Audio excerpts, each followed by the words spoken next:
Bem-vindo ao Portal do Terror Diário. O sangue ainda estava quente quando ela apareceu pela primeira vez. Eu estava de joelhos no chão da sala, esfregando as manchas escuras que se espalhavam pelo piso de madeira, quando senti o ar ficar pesado ao meu redor. O cheiro de desinfetante, misturado com ferro, me enjoava, mas era parte do trabalho. Sempre foi. Foi então que havia uma mulher jovem, talvez 20 e poucos anos, estava parada no canto da sala. Vestia um roupão branco manchado de vermelho, e seus cabelos loiros grudavam no rosto pálido. Ela me observava com olhos vazios, completamente imóvel. Meu coração disparou. Pisquei várias vezes, pensando que era apenas o cansaço das últimas 48 horas sem dormir direito. Quando abri os olhos novamente, ela tinha se movido. Agora estava a apenas 2 metros de mim. "Você pode me ver", ela sussurrou, e sua voz parecia vir de muito longe. Deixei cair a escova que segurava. O barulho ecoou pela casa vazia como um tiro. "Você pode me ver", repetiu, desta vez mais próxima. Tentei me levantar, mas minhas pernas tremiam. Era impossível. "Mortos não falam, mortos não andam, mortos não... Por favor", ela implorou, estendendo uma mão translúcida na minha direção. "Preciso que você me ajude a encontrar quem fez isso comigo." Foi quando percebi que tudo havia mudado e que minha vida, tal como eu conhecia, tinha acabado naquele exato momento. Meu nome é Marcos Silva, e há 8 anos eu limpo o que ninguém mais quer limpar. Sangue, vísceras, fragmentos de osso grudados na parede. Tudo isso faz parte da minha rotina, e posso dizer que já vi de tudo. Suicídios, homicídios, acidentes domésticos. A morte sempre deixa uma bagunça para trás, e é aí que eu entro. A maioria das pessoas pensa que é um trabalho mórbido, mas para mim sempre foi apenas isso: trabalho. Números numa planilha, procedimentos a seguir, equipamentos a usar. Nada pessoal, nada emocional. Pelo menos era assim até 3 semanas atrás. O telefonema chegou numa terça-feira chuvosa. A voz do detetive Martinez do outro lado da linha soava cansada. "Temos uma cena complicada na Rua das Palmeiras, 247. Apartamento 3B. Homicídio brutal. Aconteceu há 3 dias, mas a família só conseguiu liberar hoje." "Entendido. Chego em 1 hora", respondi, já pegando meu kit de equipamentos. "Marcos", ele fez uma pausa. "Essa vai ser difícil mesmo para você." Devia ter prestado atenção no tom da voz dele. Devia ter perguntado mais detalhes, mas não perguntei. Simplesmente peguei minhas coisas e saí. O edifício era um daqueles prédios antigos do centro da cidade, com corredores mal iluminados e o cheiro de mofo impregnado nas paredes. Subi até o 3º andar e encontrei a porta do apartamento selada com fita amarela da polícia. A fechadura havia sido trocada e eu tinha a chave nova no bolso. Quando abri a porta, o cheiro me atingiu como um soco no estômago. Mesmo depois de tantos anos fazendo isso, ainda havia casos que me pegavam desprevenido. A sala estava destruída, móveis virados, vidros quebrados e sangue. Muito sangue. Nas paredes, no teto, formando poças secas no chão. Comecei pela documentação, como sempre fazia. Fotografei tudo, fiz anotações, mapeei a cena. Foi quando li o relatório policial que Martinez havia deixado para mim. A vítima se chamava Helena Martins, 24 anos, estudante de psicologia.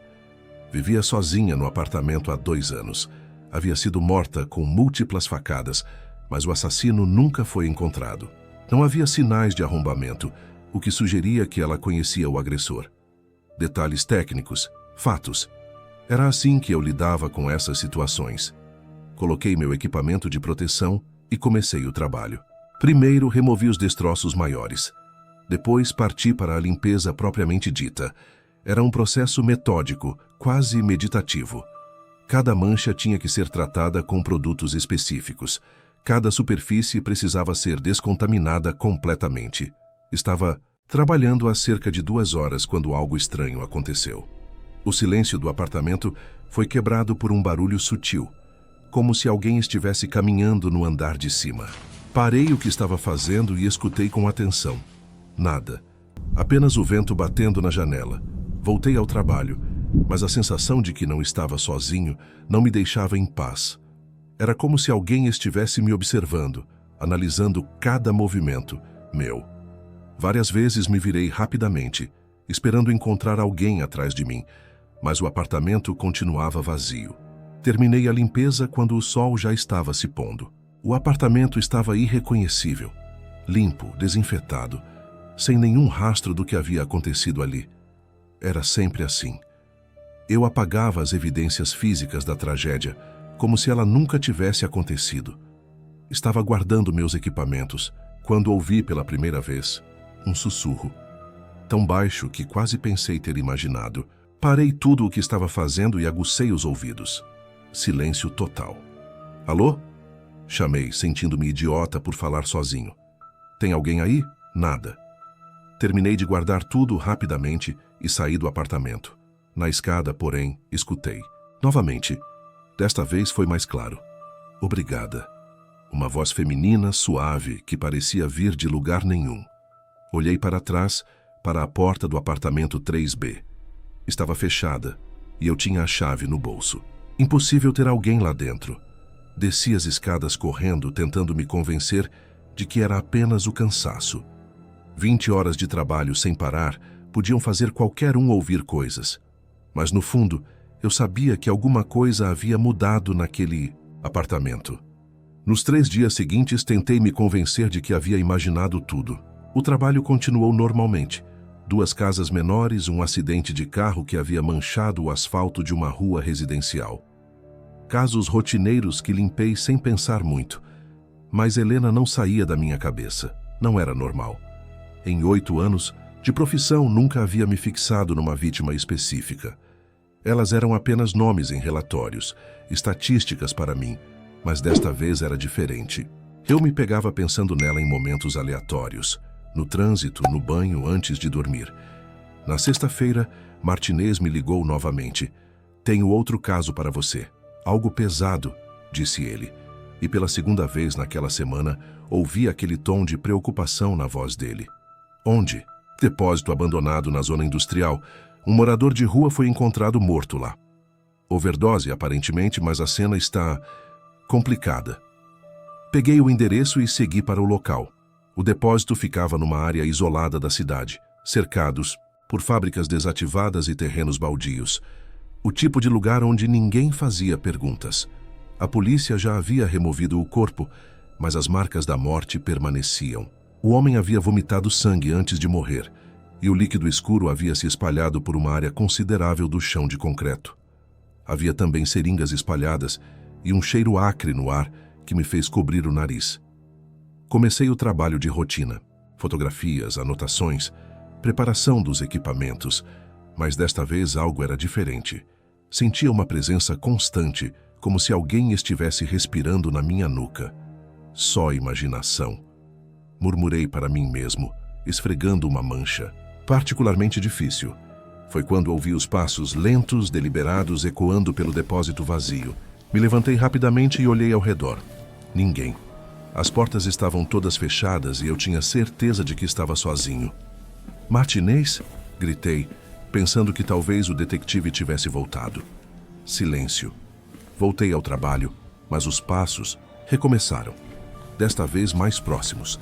Era como se alguém estivesse caminhando em círculos ao meu redor, mas sem fazer barulho suficiente para eu identificar a direção exata. Parei novamente e fiquei completamente imóvel, escutando. Por um momento, apenas o som distante do trânsito na avenida principal. Então, bem baixinho, ouvi uma voz. Ele me empurrou. Um homem, falando como se estivesse com a boca cheia de água. Meu sangue gelou. Girei em todas as direções, procurando a origem da voz. Quem está aí? Perguntei. E minha própria voz soou estranha no espaço vazio. Não foi overdose, continuou a voz agora mais clara. Ele me empurrou a seringa, me forçou. Do outro lado do depósito, próximo a uma pilha de caixas velhas, vi uma sombra se mover. Não era bem uma pessoa, mas como uma mancha, escura que se deslocava independentemente de qualquer fonte de luz. Peguei minha lanterna e apontei na direção da sombra. O feixe de luz atravessou o espaço vazio, não iluminando nada além de concreto rachado e teias de aranha. Procure no bolso da minha jaqueta, disse a voz, agora vinda de um lugar completamente diferente, logo atrás de mim. Me virei tão rápido que quase tropecei nos meus próprios pés. Nada. Mas as palavras ficaram ecoando na minha cabeça. O bolso da jaqueta. A polícia havia removido o corpo, mas talvez tivesse deixado algumas roupas para trás. Comecei a procurar pelos cantos do depósito, usando a lanterna para iluminar cada área escura. Foi debaixo de uma lona velha que encontrei. Uma jaqueta jeans desbotada, manchada de sangue e vômito. No bolso interno havia um pequeno pedaço de papel dobrado. Abri com cuidado. Era um número de telefone escrito com letra trêmula. E embaixo uma única palavra: socorro. Meu coração disparou. Aquilo não estava no relatório policial. Se a vítima havia escrito aquilo, significava que sabia que estava em perigo, que não havia sido uma simples overdose. Agora você sabe, disse a voz desta vez tão próxima que senti um arrepio na nuca. Quando me virei, ele estava lá. Um homem magro, de meia idade, com cabelos grisalhos e roupas sujas. Seus olhos eram fundos, quase negros, e havia uma mancha escura se espalhando pela frente de sua camisa. Ele me olhava com uma mistura de gratidão e desespero. Você pode me ver, disse ele, exatamente como Helena havia dito no prólogo, que ainda estava por acontecer. Deixei cair a lanterna. Ela bateu no chão e se apagou, mergulhando o depósito na escuridão quase completa. Quando consegui acender novamente, ele havia sumido. Os mortos estavam tentando se comunicar comigo. E pior, eles queriam alguma coisa. Não consegui dormir naquela noite. Fiquei deitado no escuro, encarando o teto, tentando processar o que havia acontecido. 2 aparições. Em uma semana. 2 vítimas querendo me contar algo. Não era coincidência. Na manhã seguinte, fiz algo que nunca havia feito em 8 anos de profissão. Liguei para Martinez e perguntei sobre os casos. O morador de rua: tem certeza de que foi overdose? Por que pergunta? A voz dele ficou alerta do outro lado da linha. Encontrei algo no depósito, um papel no bolso da jaqueta dele, com um número de telefone e a palavra socorro, silêncio prolongado. Marcos, você não deveria estar mexendo em evidências. Não mexi em nada. Apenas limpei o que vocês deixaram para trás. Que número é esse? Li os dígitos para ele. Ouvi Martinez digitando no computador. Interessante, disse ele depois de alguns minutos. É o número de um abrigo no centro. O cara se chamava Roberto Santos, 52 anos. Estava limpo há 6 meses, segundo os registros do abrigo. Então por que estava usando drogas novamente? Essa é uma boa pergunta. Desliguei o telefone com mais perguntas do que respostas. Roberto havia pedido socorro a alguém. Helena havia sido morta por alguém que conhecia. 2 assassinatos mascarados como algo que não eram. O telefone tocou antes que eu pudesse pensar mais sobre isso. Tenho outro caso, disse Martinez. Casa nos subúrbios. Suicídio aparente, mas a família insiste que há algo errado. A casa ficava num bairro de classe média, rodeada por jardins bem cuidados e cercas brancas. Parecia o tipo de lugar onde nada de ruim poderia acontecer. Mas a morte não respeita códigos postais. A vítima se chamava Carlos Mendoza, 45 anos, contador. Segundo o relatório, havia se enforcado no escritório do fundo da casa. A esposa o havia encontrado na manhã anterior. Entrei na casa com uma sensação crescente de pavor. A sala de estar estava intocada, mas o escritório era outra história. A cadeira havia sido virada, havia papéis espalhados pelo chão e uma corda pendurada na viga do teto. Comecei a trabalhar, mas desta vez estava preparado. A cada movimento, escutava atentamente, prestando atenção em qualquer som ou mudança no ambiente. Não demorou muito. Não foi suicídio. A voz veio de trás de mim, clara e direta. Me virei lentamente. Carlos estava sentado na sua mesa de trabalho, exatamente como devia estar quando estava vivo. Usava uma camisa social azul e gravata, mas havia marcas roxas ao redor do pescoço. Seus olhos me fitavam com uma intensidade perturbadora. Eles me forçaram, continuou ele, e sua voz soava normal, como se estivéssemos tendo uma conversa casual. Disseram que tinham fotos, que iam destruir minha família se eu não colaborasse. Quem? Perguntei, e só depois percebi que estava falando em voz alta com um morto. Os mesmos que mataram Helena. Os mesmos que mataram Roberto. Meu sangue gelou. Como você sabe sobre eles? Aqui do outro lado a gente se encontra, disse Carlos, levantando-se da cadeira. Helena me contou sobre você. Disse que você pode nos ver, nos ouvir, que talvez possa nos ajudar. Ajudar com o quê? A encontrar quem está fazendo isso. Eles são organizados, Marcos, não são crimes aleatórios. Há um padrão. Carlos caminhou até uma das paredes do escritório e apontou para um quadro torto. Olhe atrás do quadro. Com mãos trêmulas, tirei o quadro da parede. Havia um envelope colado com fita adesiva. Dentro, encontrei fotografias. Imagens comprometedoras de Carlos com uma mulher que não era sua esposa.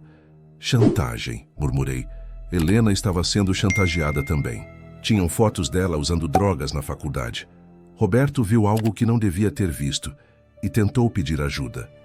Como você sabe de tudo isso? Porque não somos os únicos, Marcos. Há outros, muitos outros. E todos eles estão conectados. A mesma pessoa. A temperatura do escritório pareceu cair 10 graus. Quem? Carlos me olhou diretamente nos olhos e, pela primeira vez desde que havia aparecido, demonstrou medo. Alguém que você conhece. Alguém em quem você confia. Foi nesse momento que ouvi o barulho da porta da frente se abrindo. Passos pesados. Ecoaram pela casa, vindo em nossa direção. Marcos! Gritou uma voz familiar. Você está aí? Era Martinez. Carlos desapareceu instantaneamente, como se nunca tivesse estado ali. Rapidamente coloquei as fotografias de volta no envelope e o guardei no bolso interno da minha jaqueta. Aqui no escritório, gritei de volta, tentando soar normal. Martinez apareceu na porta ofegante. Precisamos conversar, disse. Ele fechando a porta atrás de si.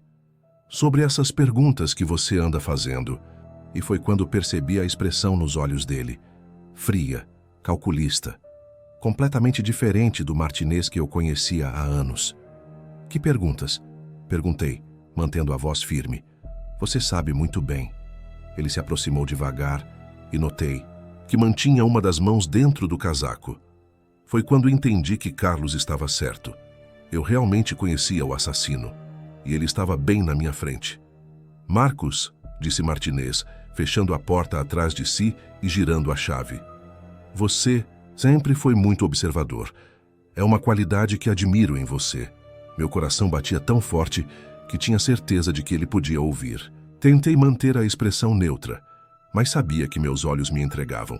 Não entendo do que está falando, respondi, dando um passo para trás. Claro que entende. As perguntas sobre Roberto, as dúvidas sobre Helena. E agora está aqui mexendo em coisas que não deveria mexer. Martinez tirou a mão de dentro do casaco, revelando uma pistola. Não a apontou para mim, mas a mensagem estava clara. Sabe qual é o seu problema, Marcos? Continuou ele, caminhando lentamente pelo escritório. Você sempre foi bom demais no seu trabalho. Limpa tudo tão perfeitamente que, às vezes, até descobre coisas que deveriam permanecer escondidas. Martinez, o que diabos está acontecendo?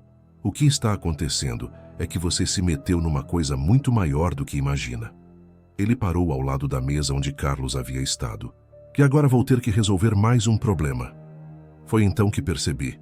Martinez não estava apenas envolvido nos assassinatos. Ele era o cérebro por trás de tudo. Tinha acesso aos casos antes de qualquer um, podia manipular evidências, controlar quem investigava o quê. Quantos? Perguntei. Quantos o quê? Quantas pessoas você matou? Martinez sorriu, mas não havia humor naquele sorriso. Perdi a conta depois de 20. Mas não se preocupe, você não vai ser o 21º. Por quê? Porque você tem um valor especial para mim. Há 8 anos você limpa minhas bagunças sem fazer perguntas. É uma parceria que funciona perfeitamente. Ele se aproximou, mais ainda segurando a arma. O problema é que agora você começou a fazer as perguntas erradas. E isso não posso permitir. Então vai me matar também? Não. Vou fazer algo muito pior. Vou fazer você desaparecer.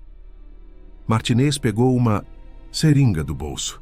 Estava cheia de um líquido transparente. Isso aqui vai fazer você dormir por algumas horas. Quando acordar, estará num lugar bem longe daqui. Um lugar onde suas perguntas não vão incomodar ninguém. As famílias das vítimas, elas sabem que você... As famílias acreditam no que eu conto para elas. Suicídio, overdose, acidente... É incrível como as pessoas aceitam explicações simples quando estão sofrendo. Ele deu mais um passo na minha direção. Agora, você pode facilitar as coisas para nós dois, ou posso torná-las bem mais difíceis. Foi quando Carlos apareceu novamente. Desta vez, não estava sozinho. Helena estava ao lado dele, e atrás deles, várias outras figuras translúcidas que eu não reconhecia. Roberto também estava lá, junto com mais pessoas do que conseguia contar. Ele não pode nos ver, sussurrou Helena. Só você pode. Martinez continuou caminhando na minha direção, completamente alheio à multidão de mortos que o cercava. Mostre as fotografias para ele, disse Carlos. Prove que sabemos da chantagem. Com mãos trêmulas, tirei o envelope do bolso interno da jaqueta. Procurando por isso? Perguntei, mostrando as fotos. Martinez parou de repente. Sua expressão mudou de confiante para surpresa, depois para raiva pura. Como você... Carlos me contou onde estavam escondidas. Carlos está morto, Marcos. Você está delirando. Assim como Helena está morta. E Roberto. E todos os outros que você matou. Martinez apontou a arma diretamente para mim. Você pirou de vez. Eles estão aqui agora. Continuei tentando ganhar tempo. Helena quer que você saiba que ela nunca usou drogas na faculdade. As fotos são falsas. O rosto de Martinez empalideceu. Como você sabe sobre as fotos? Roberto quer que você saiba que ele viu você matando aquela mulher no beco. 3 meses atrás. Foi por isso que você o matou. Pare com isso. E Carlos quer que você saiba que ele guardou cópias de todos os arquivos que você pediu para ele falsificar. Estão num cofre no banco, programadas para serem abertas se algo acontecesse com ele. Martinez baixou ligeiramente a arma. Isso tá impossível. Você não tem como saber dessas coisas. É simples, disse Helena, agora parada bem ao lado de Martinez. Conte para ele sobre a cicatriz. Helena quer que eu te pergunte sobre a cicatriz no seu ombro direito. Aquela que você ganhou quando tinha 12 anos caindo da bicicleta. Martinez deixou a arma cair no chão. Seu rosto estava branco como papel. Como você pode saber isso? Eu nunca contei isso para ninguém. Porque ela está bem aqui, Martinez. E ela está muito, muito zangada. Foi quando todas as luzes do escritório se apagaram. Na escuridão completa, ouvi Martinez gritar. O grito de Martinez ecoou pelo escritório como o som de um animal ferido. Na escuridão absoluta, conseguia ouvir sua respiração ofegante e o barulho de objetos sendo derrubados enquanto ele tropeçava pelos móveis. Marcos! Gritou ele. Marcos, onde você está? Permaneci em silêncio, encostado contra a parede. Ao meu redor, as figuras translúcidas dos mortos formavam um círculo ao redor de Martinez. Mesmo na escuridão, conseguia vê-los claramente, como se emitissem uma luz própria e fria. Ele não pode fugir, disse Helena, sua voz soando mais forte do que antes. Não desta vez. Martinez continuava gritando, mas agora suas palavras não faziam mais sentido. Parecia estar conversando com alguém, implorando, se desculpando. Por favor, Helena, eu não queria. Você não entendia. Tinha que pagar o que me devia. Eu nunca te devi nada, respondeu Helena, embora soubesse que Martinez não podia ouvi-la. Foi então que uma luz fraca começou a aparecer no centro do escritório. Não vinha de nenhuma fonte visível, mas emanava dos próprios fantasmas. Conforme a luminosidade aumentava, consegui ver Martinez acuado no canto da sala, com os olhos arregalados de terror. Eles estão aqui, ele sussurrou, olhando diretamente para onde estavam os fantasmas. Eu posso sentir eles. Agora ele nos sente, disse Roberto. O medo quebrou a barreira. Martinez começou a tremer violentamente. Lágrimas escorriam pelo seu rosto enquanto ele olhava para pontos específicos da sala, como se finalmente conseguisse ver seus rostos. Helena, me perdoa, chorou ele. Eu estava desesperado. Precisava do dinheiro. Você não queria pagar e Você me matou porque eu descobri seu esquema. A voz de Helena agora ecoava pela sala inteira, audível mesmo para Martinez. Descobri que você estava chantageando outras pessoas, que tinha matado antes. Martinez caiu de joelhos. Roberto, eu sinto muito. Você viu demais. Eu não tive escolha. Você sempre teve escolha, disse Roberto, sua forma se tornando mais sólida a cada segundo. O ar do escritório ficou gelado. Minha respiração saía em vapores e conseguia ver gelo se formando nas janelas. Os fantasmas estavam se tornando mais reais, mais presentes. Carlos, Martinez olhou diretamente para onde Carlos estava parado. Você era meu amigo. Por que não colaborou?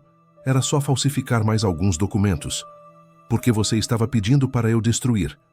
Vidas inocentes, respondeu Carlos. E quando eu me recusei, você forjou meu suicídio.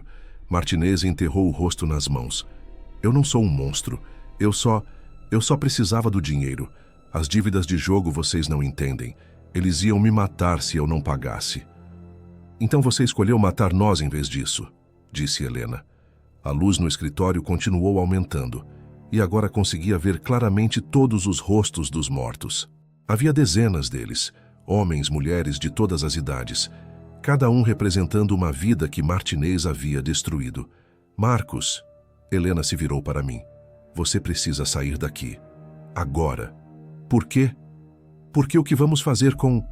Ele não é algo que os vivos devem presenciar. Entendi a mensagem.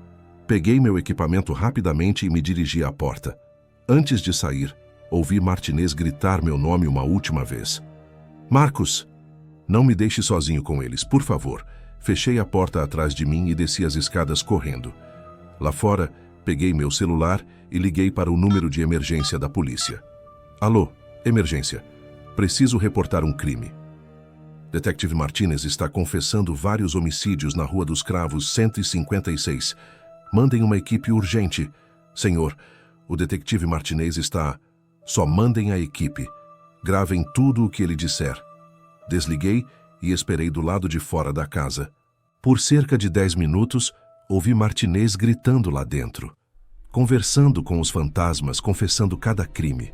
Fornecendo detalhes que só o assassino poderia saber.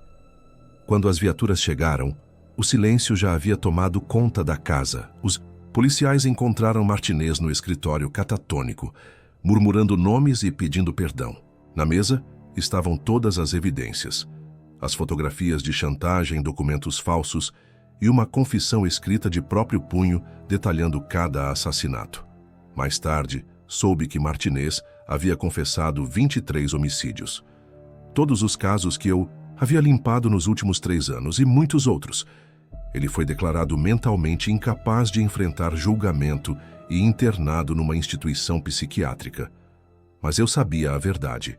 Os mortos haviam conseguido sua justiça. Era exatamente aqui que tudo havia começado. O apartamento 3B na Rua das Palmeiras. Voltei porque Helena havia pedido. Não através de uma aparição aterrorizante, mas num sonho tranquilo.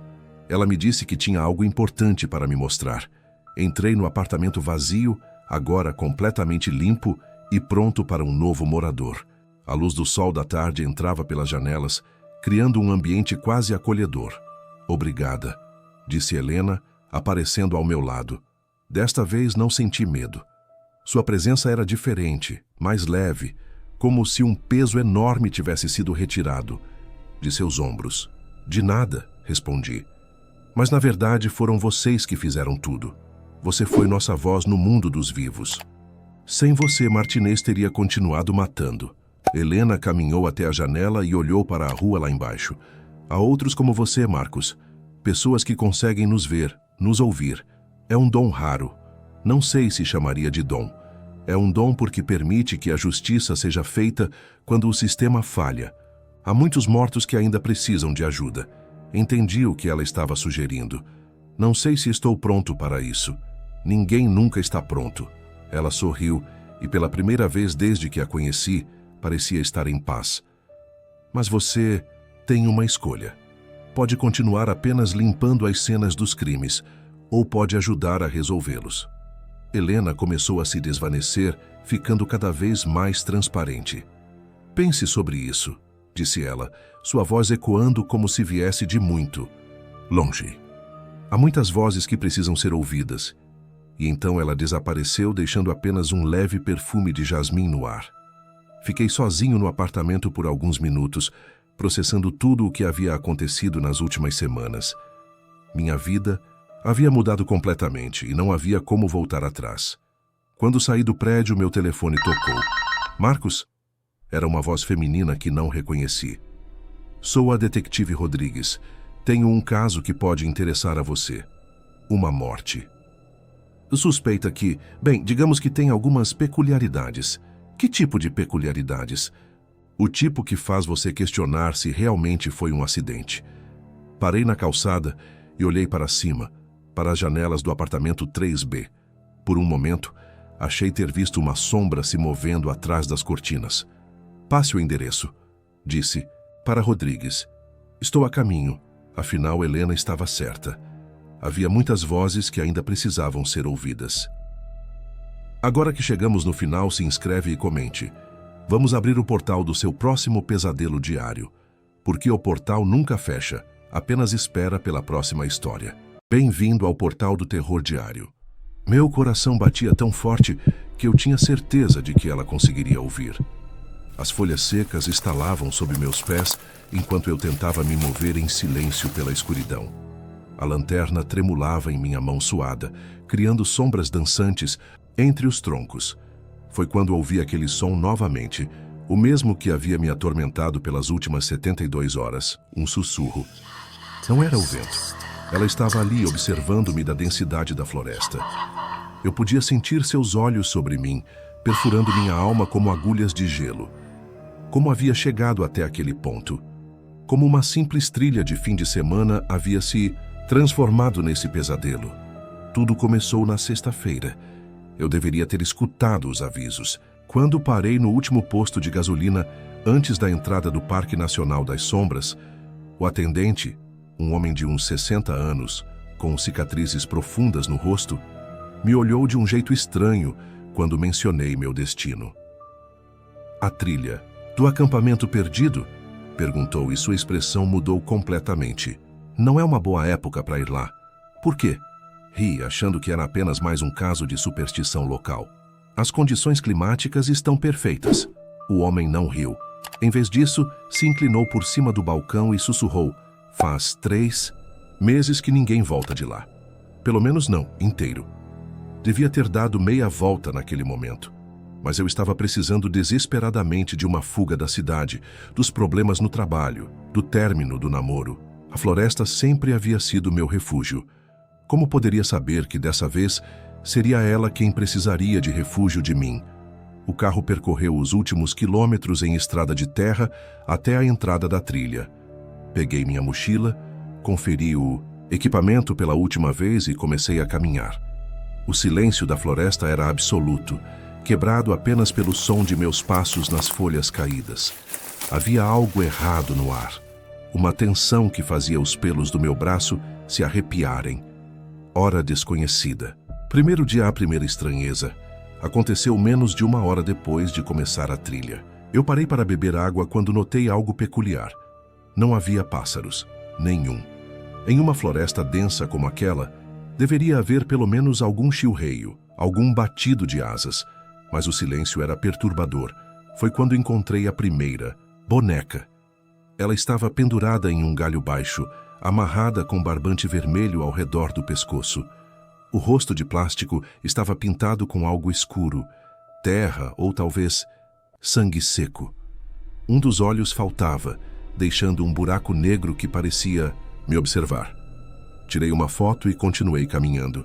Tentei me convencer de que era apenas lixo deixado por outros acampadores. Talvez uma brincadeira de mau gosto. Mas uma sensação desconfortável começou a crescer em meu estômago. 2 horas depois, encontrei a segunda boneca, e depois a terceira. E a quarta, todas penduradas da mesma forma, todas com aquelas manchas escuras no rosto. O sol começou a se pôr mais cedo do que eu esperava. Procurei por um local adequado para montar acampamento, e escolhi uma pequena clareira. cercada por árvores antigas cujos troncos eram tão grossos que 3 pessoas não conseguiriam abraçá-los. Montei minha barraca rapidamente, acendi uma fogueira e preparei uma refeição simples. O crepúsculo trouxe consigo novos sons, um farfalhar constante nas copas das árvores, como se algo grande se movesse de galho em galho. Mas quando eu direcionava a lanterna para cima, não via nada. Foi depois da meia-noite que os sussurros começaram. No início pensei que fosse o vento, mas havia uma cadência neles, um padrão que sugeria palavras. Palavras em uma língua que eu não reconhecia, sussurradas em tons baixos e úmidos. Saí da barraca com a lanterna em punho e vasculhei a floresta ao redor. Nada. O som parou, no momento que me movi. De volta à barraca, demorei horas para conseguir dormir, e quando finalmente adormeci, tive o primeiro sonho. Sonhei que estava caminhando pela floresta, mas ela era diferente. As árvores eram mais altas, mais densas, e havia uma névoa espessa no chão. No sonho, eu podia entender os sussurros. Eles sussurravam meu nome. Camilo, Camilo, visite-me, Camilo. Acordei com o coração disparado às 4h da manhã. O fogo havia se apagado completamente e a escuridão era absoluta. Acendi a lanterna e quase gritei. Havia marcas ao redor da minha barraca. Pegadas, ou pelo menos algo que se parecia com pegadas. Eram humanas em formato, mas grandes demais. E cada uma tinha apenas 4 dedos. Passei a madrugada em claro, sentado em posição fetal dentro da barraca. A lanterna acesa a meu lado. Queria sair dali ao amanhecer, mas meu GPS mostrava um erro estranho. Segundo ele, eu havia caminhado em círculos o dia inteiro. Isso era impossível. Eu seguira a trilha o tempo todo. Quando o sol finalmente apareceu entre as árvores, senti um alívio momentâneo. Saí para examinar as pegadas à luz do dia, mas não havia nada. O solo estava intocado, sem marcas. Eu teria imaginado tudo aquilo. Desmontei o acampamento rapidamente. Decidi usar a bússola para me orientar de volta, ignorando a trilha. Comecei a caminhar na direção que deveria ser o leste, onde encontraria a estrada. Depois de 2 horas andando, cheguei a uma clareira que me parecia estranhamente familiar. No centro, havia uma árvore diferente das outras, um carvalho antigo com um tronco deformado que se dividia em 3 partes, como dedos esticados para o céu. O mais perturbador, penduradas em cada um dos dedos, havia mais daquelas bonecas. Agora eram 7, e uma delas tinha o meu rosto. Tirei a mochila e vasculhei por um espelho. Algo no meu rosto estava diferente, como se alguém tivesse redesenhado. Minhas feições durante a noite, feições que agora se pareciam com as da boneca. Os olhos um pouco mais fundos, os lábios mais finos, a expressão vazia.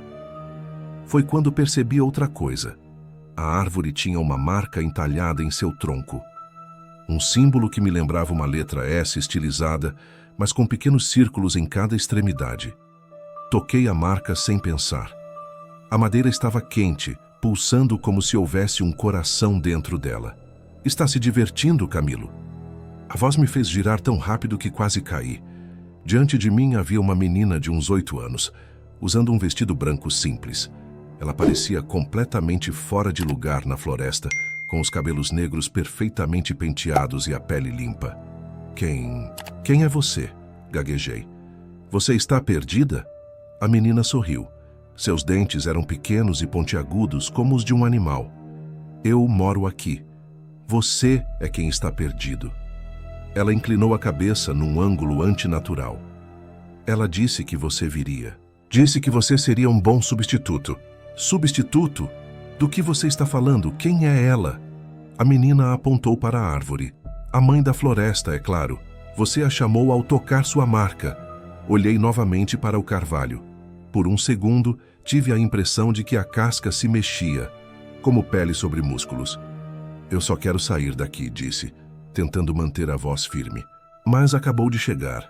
A menina deu uma risadinha. Eu posso te mostrar o caminho se quiser, mas primeiro você tem que encontrar seu coração. Meu coração? Sim, ela o tirou enquanto você dormia. É assim que ela te mantém aqui. Menina começou a se afastar, pulando entre as raízes. Você tem até o pôr do sol do terceiro dia para encontrá-lo, ou ficará aqui para sempre, como todos nós. Antes que eu pudesse perguntar mais, ela desapareceu entre as árvores. Comecei a sentir uma pressão no peito. Abri os primeiros botões da camisa e vi algo que me gelou o sangue. Havia uma cicatriz recente sobre meu peito esquerdo. Uma linha, precisa e cirúrgica, que não estava lá no dia anterior. No lugar onde deveria estar meu coração havia apenas silêncio. Passei as horas seguintes em um estado próximo à histeria. Alternava entre correr desesperadamente em qualquer direção e parar para vomitar quando a realidade da situação me atingia. A menina tinha que estar mentindo. Era impossível que alguém tivesse removido meu coração durante a noite sem que eu percebesse. E eu ainda estava vivo, não estava? Mas a cicatriz, quando finalmente me acalmei o suficiente para pensar com clareza, resolvi seguir a trilha da menina. Era a única pista que eu tinha. O problema é que não havia pegadas, nem qualquer sinal de por onde ela havia ido. Foi quando ouvi o tilintar, um som delicado, como pequenos sinos tocando ao longe. Segui o som até chegar a outra clareira. No centro havia uma mesa de pedra, sobre ela um frasco de vidro, e dentro do frasco, algo pulsava, algo vermelho e vivo. Meu coração. Mas entre mim e o frasco havia uma figura. Ela estava de costas para mim, mas eu sabia quem era. Ela, a mãe, da floresta. E assim que pensei nisso, ela se virou. O rosto dela não era um rosto. Era uma máscara feita de casca de árvore e musgo, com duas fendas negras onde deveriam estar os olhos. O corpo era alto e fino demais para ser humano, com membros alongados como galhos e dedos que terminavam em pontas afiadas. Sua pele parecia feita de lascas de madeira sobrepostas, mexendo-se subtilmente como escamas. Finalmente nos encontramos, caminhante, disse ela, a voz soando como vento passando por folhas secas. Você veio buscar o que é seu? Fiquei paralisado. Não conseguia falar, mal conseguia respirar. A presença dela era sufocante. Titi, tudo o que quero é ir embora. Consegui balbuciar finalmente. Ela inclinou a cabeça, um movimento fluido que lembrava um galho balançando ao vento. Todo mundo quer no início, mas ninguém realmente quer. Ela apontou um dedo fino para meu peito aberto. Veja como é mais leve agora. Sem dor, sem arrependimento, sem medo. Era verdade. Desde que acordara naquela manhã, havia uma estranha leveza em mim, como se um peso tivesse sido removido. O que você quer de mim? Perguntei. Quero que você escolha, respondeu ela, dando um passo para o lado, revelando completamente o frasco com meu coração pulsante. Pode pegar seu coração e tentar sair daqui, se conseguir encontrar o caminho antes do amanhecer do quarto dia. Ou pode deixá-lo comigo e nunca mais sentir dor. Olhei para o frasco. Meu coração batia de forma errática, como se estivesse me chamando. E se eu escolher ficar sem ele? A máscara de madeira se contorceu no que parecia ser um sorriso. Então, você se tornará parte da floresta, como todos os outros. Foi quando notei. As árvores ao redor não eram árvores comuns. Olhando com atenção, podia distinguir formas humanas nelas. Troncos com contornos de rostos contorcidos em expressões de horror ou êxtase. Galhos que se curvavam como braços, alcançando o céu. Pessoas. Todas aquelas árvores já tinham sido pessoas. Você tem até o pôr do sol do terceiro dia para decidir, disse ela, recuando para as sombras. Até lá pode levar seu coração consigo, mas não tente sair da floresta com ele, ou ambos perecerão. Ela sumiu entre as árvores. Fiquei sozinho com o frasco contendo meu coração. Hesitei por um momento, então o peguei. Era quente ao toque, e quando minhas mãos envolveram o vidro, senti um puxão no peito como se houvesse um fio invisível entre mim e aquele órgão pulsante. Acampei próximo a um riacho naquela noite. Não conseguia dormir. Ficava olhando para o frasco ao meu lado, para meu coração batendo silenciosamente. Era hipnótico. Comecei a conversar com ele, contando sobre minha vida na cidade, sobre como eu estava fugindo de um emprego que odiava, de um relacionamento fracassado, de contas que não conseguia pagar. Talvez ela tenha razão, sussurrei para meu coração. Talvez seja melhor não sentir nada. O coração acelerou seu batimento como se protestasse. Peguei o frasco e o aproximei da cicatriz no meu peito. Imediatamente, senti uma atração magnética entre eles. O vidro esquentou tanto que quase o deixei cair. Foi quando ouvi algo se movendo na água do riacho. Apontei a lanterna e vi um reflexo que não era o meu. Era a menina de branco. Não faça isso, ela disse, sua voz ecoando de forma estranha, como se viesse de dentro da água. Se você se juntar a ela, ficará preso para sempre. Como eu fiquei. Você disse que morava aqui. E moro. Há 73 anos. Seu rosto no reflexo envelheceu momentaneamente, mostrando rugas profundas antes de voltar à aparência infantil. Fui a primeira a entregar meu coração. Todos os outros que vieram, depois se tornaram árvores. Apenas eu ainda posso andar, e só porque faço o trabalho dela. Que trabalho? Atrair mais pessoas para a floresta. Ela precisa de corações para continuar vivendo. Olhei novamente para meu coração no frasco. Como posso sair daqui? Existe apenas um caminho para fora, que apenas seu coração pode encontrá-lo. Mas você precisa recolocá-lo dentro do peito antes do amanhecer do terceiro dia. Ela apontou para a cicatriz. Aproxime o frasco da ferida e quebre o vidro. O resto acontecerá naturalmente. E se eu não fizer isso? O reflexo começou a se dissolver na água. Então você nunca mais encontrará o caminho. E quando o sol nascer no quarto dia, você se tornará mais uma árvore no jardim dela. Fiquei sozinho novamente, apenas com o som de meu coração batendo no frasco. Peguei-o com as duas mãos e o aproximei do peito. A atração ficou mais forte, o vidro mais quente. Só precisava quebrá-lo contra uma pedra. Seria tão simples. O som me acordou. Um sussurro, mais perto do que nunca. Abri os olhos e vi a figura dela parada ao lado do meu saco de dormir. Era hora de decidir. Está quase na hora, ela sussurrou, sua voz como raízes se contorcendo sob a terra. Você sentiu o alívio de viver sem peso, sem dor. Por que voltaria àquela vida vazia? Meu coração pulsava furiosamente dentro do frasco, como se tentasse escapar. Essa não é minha casa, respondi, segurando o frasco contra o peito. A máscara de madeira se contraiu. Sua casa? Aquele apartamento minúsculo cheio de contas atrasadas?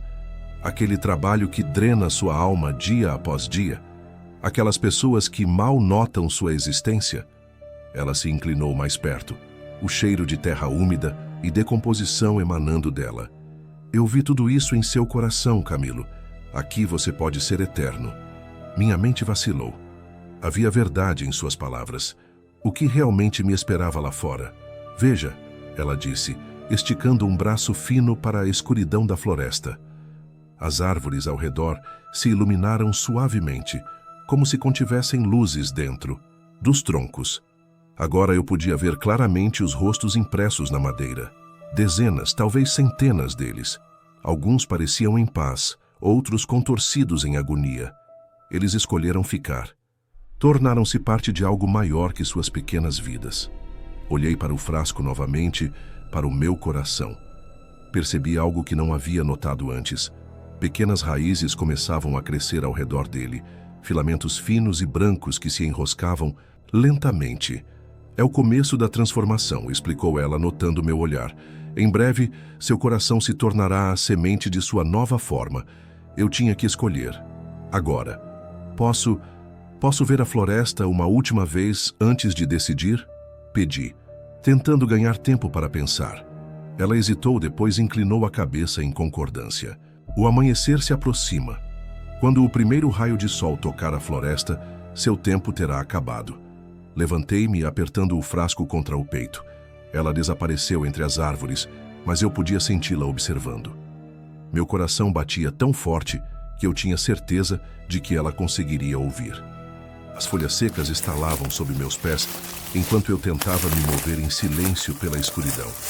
A lanterna tremulava em minha mão suada, criando sombras dançantes entre os troncos.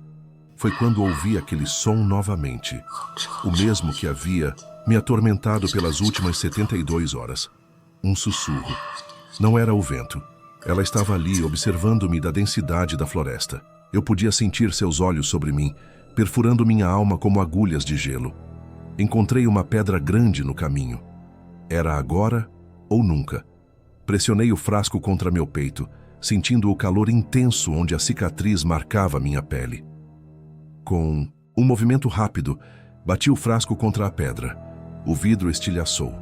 Meu coração, livre de sua prisão, pulsou uma vez no ar antes de ser atraído para meu peito como um ímã. A dor foi indescritível, como 1000 agulhas perfurando minha carne ao mesmo tempo.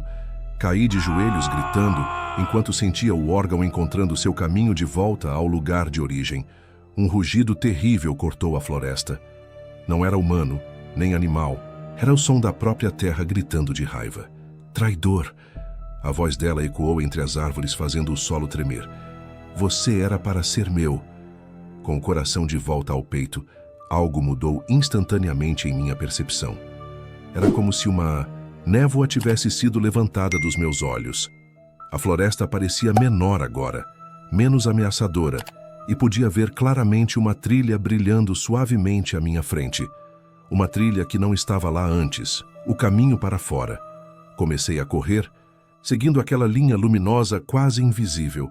Atrás de mim, sentia a floresta se contorcendo, tentando bloquear meu caminho.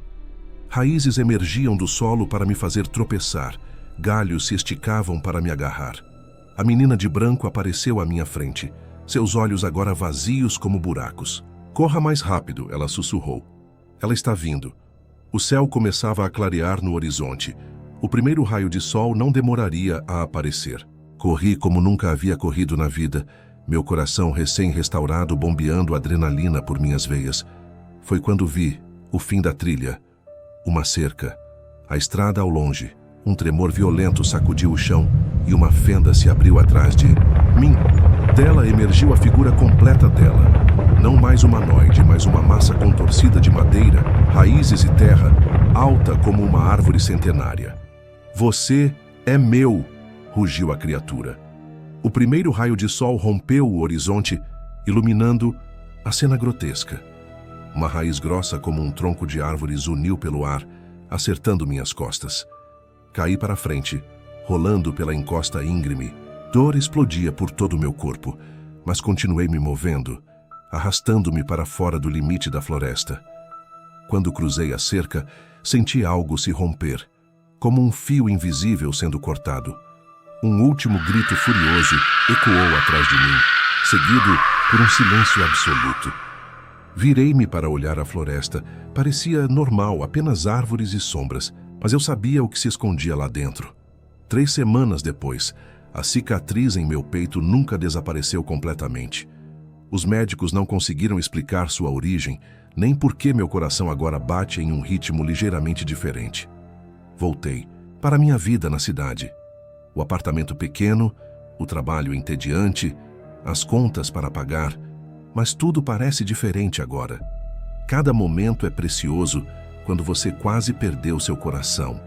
Às vezes, à noite, ainda ouço os sussurros, e quando olho para as plantas em minha varanda, poderia jurar que se movem de maneiras que plantas não deveriam se mover. Ontem, encontrei uma boneca pequena na minha caixa de correio, sem remetente, sem mensagem. O rosto dela está parcialmente apagado, mas os olhos são inconfundíveis. A menina de branco me encontrou. E se ela pode me encontrar, ela também pode.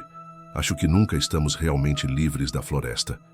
Uma vez que ela prova seu coração, sempre deixa uma raiz dentro de você, crescendo, esperando. Tenho sonhado com árvores ultimamente. Em meus sonhos estou me tornando uma delas lentamente. Galhos crescendo dos meus dedos, raízes dos meus pés. E no centro do meu peito, onde a cicatriz pulsa, algo está germinando, algo que não é meu. Agora que chegamos no final, se inscreve e comente. Vamos abrir o portal do seu próximo pesadelo diário. Porque o portal nunca fecha, apenas espera pela próxima história. Bem-vindo ao portal do terror diário. O sangue ainda estava quente quando puxaram meus dedos dos ferimentos. O diretor estava no chão, seus olhos vidrados focando o teto manchado de mofo, enquanto eu segurava em minhas mãos trêmulas o que restara de sua garganta. Não me lembro de ter feito aquilo. Juro que não me lembro. Mas ali estava eu, ajoelhado sobre ele com fragmentos de carne sob minhas unhas e um gosto metálico impregnado em minha boca. Ele estava certo, sussurrei, observando o caos ao meu redor. Eles estavam todos certos sobre mim. Mas deixe-me voltar ao começo, para que você entenda como cheguei até aqui, para que compreenda por que, neste exato momento, posso ouvir os passos dos enfermeiros correndo pelo corredor, seus gritos ecoando pelas paredes úmidas deste lugar maldito, para que saiba por que, em alguns segundos, eles me encontrarão aqui, coberto de sangue, e eu não terei como explicar o que aconteceu, porque a verdade é que eu também não sei.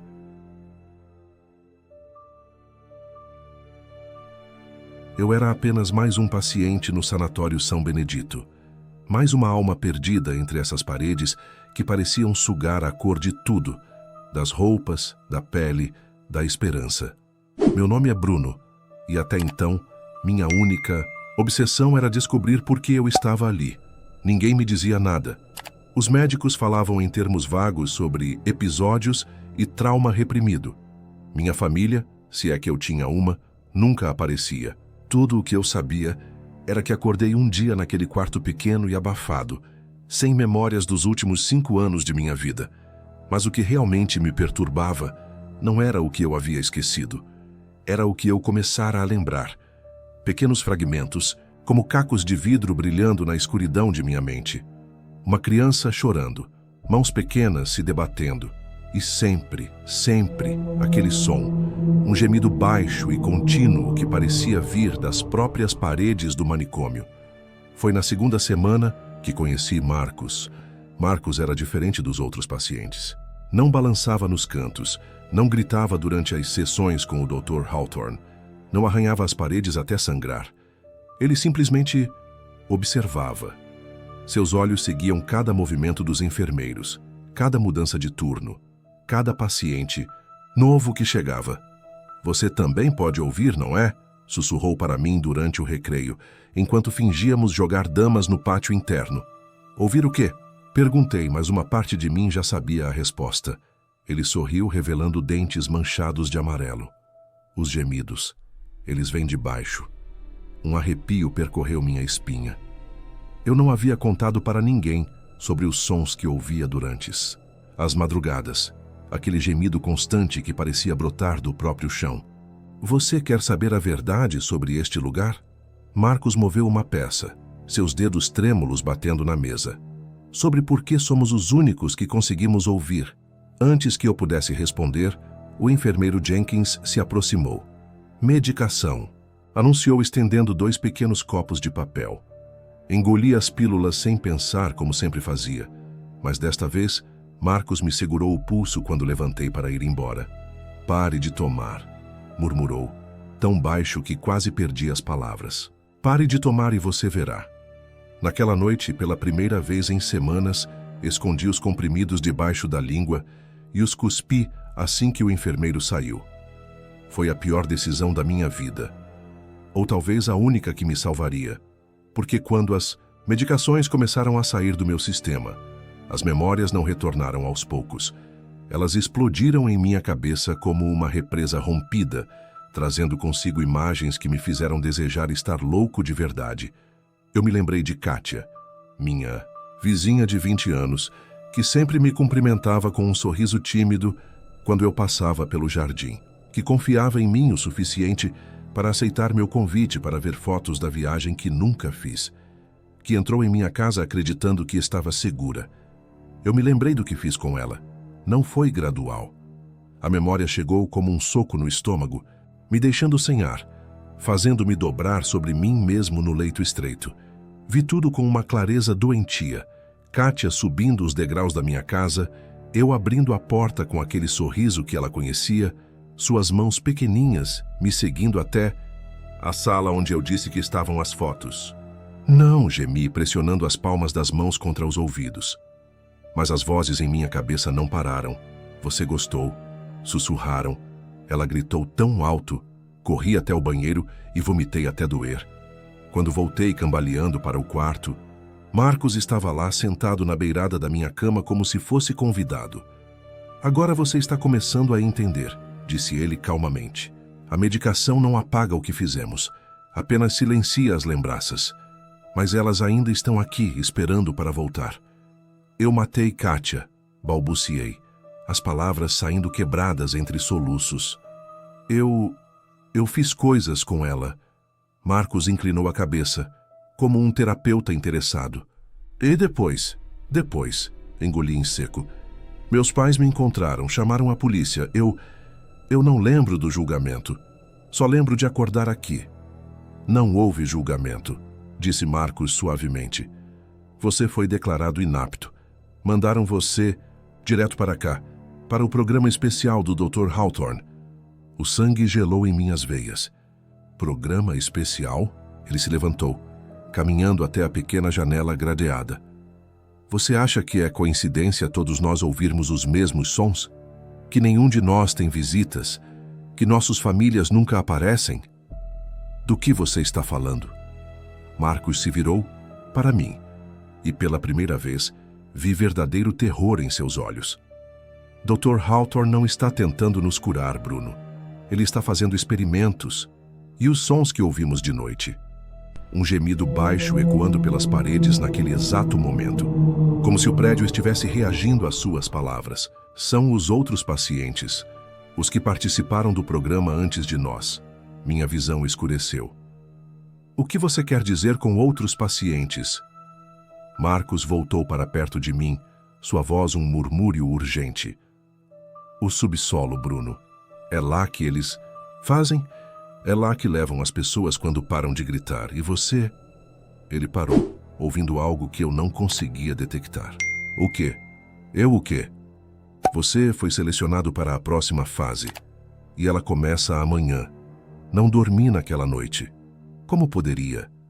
Cada vez que fechava os olhos, via o rosto de Kátia se contorcendo de terror. Ouvia seus gritos ecoando pelas paredes de minha memória. E pior ainda era saber que Marcos tinha razão. Eu havia gostado.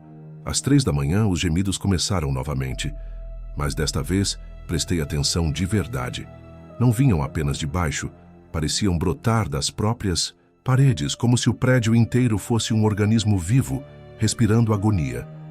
Levantei-me e colei o ouvido na parede fria. Por um momento fiquei imóvel, tentando decifrar os sons. Então ouvi algo que me fez o sangue gelar. Uma voz familiar gritando, "Por favor, deixem-me sair." Era seguida pelo som metálico de algum equipamento sendo ligado. Dr. Hawthorne chegou, ao meu quarto às 5 da manhã, mais cedo do que de costume. Seus óculos estavam embaçados de vapor, como se tivesse vindo direto de um local muito quente. "Bom dia, Bruno", disse ele, consultando sua prancheta. "Espero que tenha dormido bem." "Não dormi", respondi honestamente. Ele anotou algo. Insônia. Pós-medicação. Isso é esperado. Ergueu os olhos para mim e percebi que havia pequenas manchas vermelhas em suas unhas. "Hoje faremos alguns testes especiais." "Que tipo de testes?" Seu sorriso não chegou aos olhos. "Vamos explorar os limites da sua mente, Bruno. Você vai adorar." 2 enfermeiros que eu nunca havia visto antes entraram no quarto. Eram grandes, com cicatrizes visíveis nos braços e expressões vazias que me lembrava dos outros pacientes após as sessões. "É hora", disse Dr. Hawthorne. Eles me escoltaram pelos corredores que eu nunca havia percorrido antes. Passamos por uma porta marcada com o símbolo de radiação e descemos uma escada de metal que parecia nunca acabar. Com cada degrau, o ar ficava mais pesado e quente. Finalmente, chegamos ao subsolo. O que vi ali superou todos os meus piores pesadelos. Fileiras de mesas metálicas, cada uma ocupada por algo que já havia sido humano. Alguns ainda se mexiam, emitindo aqueles gemidos que eu ouvia todas as noites. Outros estavam imóveis, tubos saindo de seus corpos conectados a máquinas que piscavam e zumbiam constantemente. E no centro de tudo isso, uma mesa vazia me esperava. "Bem-vindo ao futuro da neurociência", disse Dr. Hawthorne, suas palavras ecoando pelo ambiente. "Você vai nos ajudar a entender como criminosos como você pensam, como vocês sentem prazer." Marcos estava errado sobre uma coisa. Isto não era apenas um experimento. Era uma fábrica de horrores. Criminosos como eu, murmurei, minha voz suando em falso. Doutor, eu nem me lembrava do que fiz até ontem. Dr. Hawthorne riu, um som seco como folhas mortas. Ah, Bruno, você realmente acredita que foi ao acaso que parou de tomar a medicação? Que Marcos apareceu em sua vida por coincidência? O mundo girou. O que você quer dizer? Marcos trabalha conosco há anos. Ele é nosso recruta especialista. Identifica os pacientes com maior potencial para nossos estudos e os convence a abraçar sua verdadeira natureza. Ele fez um gesto para um dos enfermeiros que trouxe uma bandeja com instrumentos cirúrgicos reluzentes. Veja, você poderia ter continuado tomando as pílulas, vivendo em um estado de bruma feliz pelo resto dos seus dias, mas escolheu lembrar, escolheu sentir. Você é um monstro, balbuciei. Eu? Ele colocou uma máscara cirúrgica, mas pude ver seus olhos brilharem de diversão acima dela. Bruno, querido menino, eu não sou o que matou uma jovem inocente. Isso foi você. Eu apenas estudo a arte por trás do ato. Eles me forçaram na mesa, prendendo meus pulsos e tornozelos com correias de couro. Máquinas foram conectadas ao meu peito e eletrodos grudaram em minha testa.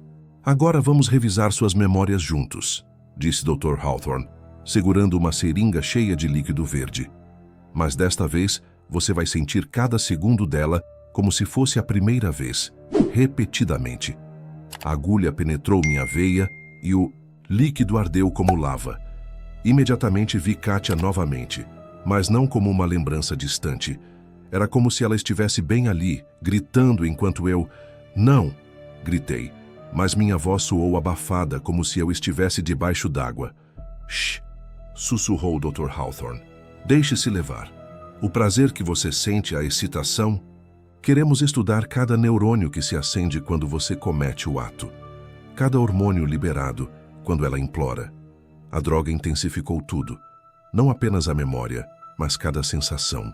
Pude sentir o cheiro do perfume de Kátia, a textura de sua pele, o gosto do medo em seus lágrimas e o mais assustador de tudo. Parte de mim estava gostando. Perfeito, murmurou o Dr. Hawthorne, examinando os monitores. Veja só esses padrões cerebrais. Fascinante como você revive não apenas a violência, mas também o prazer derivado do sofrimento dela. Foi então que compreendi a verdadeira natureza do lugar. Não era um manicômio, era um laboratório, e nós não éramos pacientes, éramos ingredientes. O Dr. Hawthorne estava criando algo, e quando terminasse comigo, eu seria apenas outra cobaia, gemendo eternamente nas profundezas daquele inferno. Horas se passaram, ou talvez dias. O tempo perdeu significado quando cada segundo se estendia em uma eternidade de dor e prazer perverso. Dr. Hawthorne injetava diferentes drogas, cada uma fazendo minha mente revistar crimes que eu nem sabia ter cometido. Não havia sido apenas Kátia. Através das visões induzidas quimicamente, lembrei-me de outras. Mulheres que confiaram em mim, que entraram em minha casa, que nunca mais saíram. Uma professora substituta, uma vendedora de revista, a filha adolescente dos vizinhos. Magnífico, murmurava Dr. Hawthorne a cada nova revelação, anotando furiosamente. Um predador serial clássico, mas com nuances fascinantes. Veja como seus padrões neurais se alteram com cada vítima. Quando pensei que não podia piorar, ele trouxe um espelho. Quero que você se veja, disse, posicionando o espelho acima de mim. Observe suas expressões enquanto revive os momentos. O que vi me quebrou completamente. Meu rosto contorcido entre horror e êxtase, lágrimas escorrendo pelos meus olhos, enquanto eu sorria involuntariamente. Era como se duas pessoas diferentes habitassem meu corpo. O homem que se odiava pelos crimes e o monstro que os saboreava. Por que, Bruno? Por que eu? Perguntei, minha voz rouca de tanto gritar. Dr. Hawthorne parou suas anotações. Você quer a verdade completa? Ele se inclinou sobre mim, seus olhos frios como o aço. Você não foi o primeiro desta série. Já tivemos 23 antes de você, cada um mais refinado que o anterior. Minha mente se recusava a processar isso. Série, estamos criando o predador perfeito, Bruno. Alguém capaz de cometer os atos mais hediondos sem hesitação ou remorso. Um soldado que sente prazer na dor alheia. Ele sorriu, revelando dentes afiados demais para serem normais.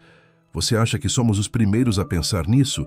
Há governos interessados, cartéis, organizações que pagarão fortunas por assassinos que genuinamente amem seu trabalho. As correias em meus pulsos estavam cortando a pele. Sangue escorria pela mesa metálica. Você está louco? E você, meu querido paciente, está quase pronto. Nesse momento, algo nos monitores o fez parar. Suas sobrancelhas se franziram enquanto ele examinava os dados. Interessante. Seus padrões não estão apenas revivendo memórias, estão criando novas. Era verdade. As visões não eram mais sobre vítimas do passado. Eu via rostos novos, corpos ainda não tocados, formas de tortura que nem sabia serem possíveis. E pior ainda, eu os queria. Precisava deles. O soro está funcionando perfeitamente, sussurrou o Dr. Hawthorne, quase em êxtase. Você não está apenas se lembrando de ser um assassino. Está evoluindo para algo muito mais refinado. Ele se afastou, dirigindo-se para um painel de controle complexo. Agora vem a parte final do processo. Um zumbido mecânico preencheu o ambiente. Senti algo perfurando minha cabeça. Uma broca, realizando um buraco pequeno e preciso em meu crânio. Vamos implantar um pequeno dispositivo, explicou o Dr. Hawthorne casualmente, como se discutisse o tempo. Nada muito invasivo, apenas algo para amplificar seus instintos mais primitivos e silenciar permanentemente qualquer vestígio de consciência, moral. Esta era minha última chance. O dispositivo não havia sido inserido ainda. Ainda havia uma fagulha do Bruno original lutando dentro de mim. Com um esforço sobre-humano, consegui mover ligeiramente minha cabeça, fazendo a broca escorregar. Não muito, mas o suficiente para atingir algo além do alvo pretendido. As máquinas começaram a apitar descontroladamente. Merda, ele danificou o córtex pré-frontal, gritou um dos enfermeiros. Foi quando senti uma liberação completa. Não de sanidade, mas de toda e qualquer inibição remanescente. Toda a contenção, toda a hesitação, toda a humanidade que ainda restava em mim simplesmente desapareceu. As correias de couro romperam como se fossem feitas de papel. E então nós chegamos onde começamos. As mãos do Dr. Hawthorne ainda estavam quentes quando as arranquei de braços. Seus gritos cessaram abruptamente quando encontrei sua garganta, meus dedos cavando profundamente na carne mole. Não foi raiva, não foi vingança, foi puro, delicioso prazer. Os enfermeiros chegaram correndo, mas para eles eu reservei outros métodos, mais lentos, mais artísticos. Quando terminei, o laboratório parecia um filme de horror. Sangue pintava as paredes, pedaços de corpos decoravam as mesas, e eu finalmente me sentia completo. Os gemidos que eu ouvia todas as noites, descobri que eram de prazer, não de dor. Os outros pacientes nas mesas não estavam sendo torturados, eles estavam sendo preparados. Como eu, o Dr. Hawthorne conseguiu seu objetivo. Criou o assassino perfeito. Infelizmente para ele não conseguiu controlá-lo. Agora caminho pelos corredores do Sanatório São Benedito, libertando meus colegas, um por um. Alguns são como eu, evoluídos além da humanidade. Outros ainda prestam resistência, agarrando-se aos vestígios de moral que lhes restam. Eu os ajudo a superar essa fraqueza. Em breve, seremos uma família. Uma família muito especial, com fome muito específica. E o mundo exterior, o mundo está completamente despreparado para o que vem por aí. Posso ouvir sirenes ao longe, a polícia provavelmente, paramédicos, mais ingredientes para nossa coleção. Sorria para mim enquanto caminho em direção aos sons. Afinal, tenho tanto trabalho pela frente e pela primeira vez na vida, estou verdadeiramente feliz. Agora que chegamos no final, se inscreve e comente. Vamos abrir o portal do seu próximo pesadelo diário. Porque o portal nunca fecha, apenas espera pela próxima história.